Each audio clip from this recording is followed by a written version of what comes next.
चला तर मंडळी, आज आपण चुलीवरती केक बनवणार आहोत. हा अगदी सोप्या पद्धतीने होतो आणि हा गावाकडं बनवला म्हणून जास्त साहित्य नसल्यामुळे जितक्या साहित्यात बनवता येईल तितक्या साहित्यात मी बनवलेला आहे. तर हा केक मी एका पातेल्यात बनवून घेतला. अगदी सोप्या पद्धतीने झाला व इतका टम्म फुगला की तुमचा विश्वाससुद्धा बसणार नाही. तर बघू शकता कापल्यानंतर किती गरमागरम आहे, अगदी वाफ निघत आहे यातनं. चला तर मग रेसिपीला सुरुवात करणार आहोत. तर या ठिकाणी 1.5 वाटी मैदा घेतलेला आहे. त्यानंतर पिठी साखर आहे, घरचीच आहे, मिक्सरमध्ये वाटून घेतलेली होती, ही 1 वाटी आहे. कोको पावडर आहे 1 वाटी.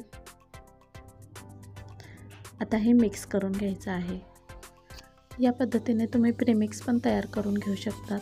यामध्ये तुम्ही बेकिंग पावडर आणि बेकिंग सोडा घालून हे प्रेमिक्स कोरडं एका हवाबंद डब्यामध्ये भरून ठेवू शकतात. आता ह्या वाटीमध्ये मी अर्धी वाटी दही आणि 1 वाटी तेल घेतलेलं आहे. आता हे मिक्स करून घ्यायचं आहे.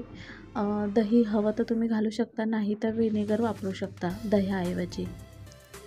तर सर्वात आधी चूल पेटवून घेतली, यावरती पातेलं ठेवणार आहे. दही आणि तेल हे मिक्स करून घेतलं.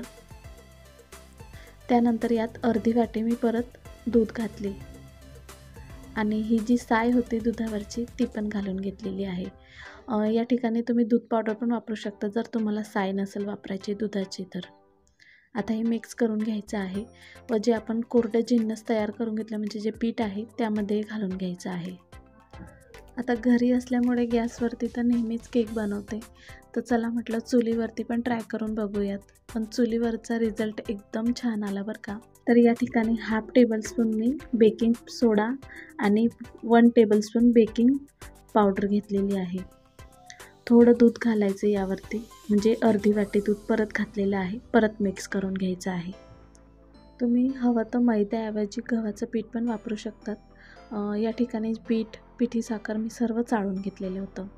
आता बघू शकता यात अजिबात गुठळ्या राहिल्या नाही पाहिजे, त्या पद्धतीने हे मिक्स करून घ्यायचं आहे.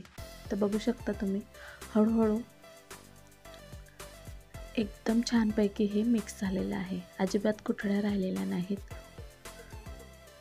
या पद्धतीने आता यात वेलची पूड घालणार आहे. इथं व्हॅनिला एसेन्स किंवा चॉकलेट एसेन्स मला मिळालं नाही, त्यामुळे या ठिकाणी मी वेलची पूड घातलेली आहे. आता हे मिक्स झालेलं आहे. पातेल्याला तूप लावून घेणार आहोत. एक छोटं पातेलं घेतलेलं आहे, त्याला तूप लावून घ्यायचं आहे. त्यानंतर याला पिठाने डस्ट करून घेणार आहोत. तुमच्याकडे केक टेन अवेलेबल असला तर तुम्ही तो वापरू शकतात. तर बघू शकता पिठाने मी डस्ट करून घेतलेलं आहे. त्यानंतर हे जे आपण केकचं बॅटर तयार करून घेतलेलं आहे ते यामध्ये ओतून घ्यायचं आहे.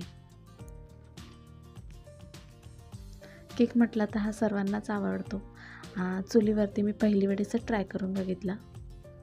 तर या ठिकाणी फक्त बॅटर जे आहे ते जास्त पातळ करू नका, या पद्धतीनेच ठेवा. काजू बदामाचे जे काप आहेत ते यावरती घालून घेतलेले आहेत. काजू बदामाचे काप घालताना माझ्याकडनं एक चूक झाली. यावेळेस घालू नका, जेव्हा आपण थोडा केक 10 मिनटं थोडासा बेक होतो ठेवल्यावरती तेव्हा घाला. मी असं पातेल्यात ठेवल्यानंतर ते काजू बदाम आतमध्ये म्हणजे केकच्या बॅटरमध्ये पूर्ण चालले गेले. आता बघू शकता तुम्ही पातेल्यावरती मी अशी जाळी ठेवलेली आतमध्ये. त्यानंतर जे बॅटर तयार करून घेतलं, जे पातेलं आहे ते छोटं पातेलं यावरती ठेवून घेतलं आणि दुसरं पातेलं यावरती उलटं मारून घेतलं आणि हा केक व्हायला फक्त 35 मिनटं लागले. चुलीवरती असल्यामुळे 35 मिनटामध्ये हा केक तयार झाला. तर बघू शकता तुम्ही अगदी स्पॉन्जी व अगदी कुठलंही यात असं साहित्य घातलेलं नाही. बघू शकता तुम्ही किती छानपैकी हा केक तयार झालेला आहे. एकदम गरमागरम आहे. अजिबात असं काही यात गुठळ्या राहिलेल्या नाहीत. फक्त जे काजू बदामाचे काप आहेत ते आतमध्ये सर्व चालले गेलेत. तर बघू शकता तुम्ही. तर तुम्हाला ही रेसिपी कशी वाटली मला नक्की कमेंट करून सांगा. चुलीवरचा केक अगदी सोप्या पद्धतीने होतो. खूप छान हा केक झालेला आहे व हा सर्वांनाच आवडला. चला तर भेटूया पुढच्या रेसिपीला. लाईक करा, शेअर करा आणि सबस्क्राईब करायला विसरू नका. धन्यवाद. भेटूया पुढच्या रेसिपीला.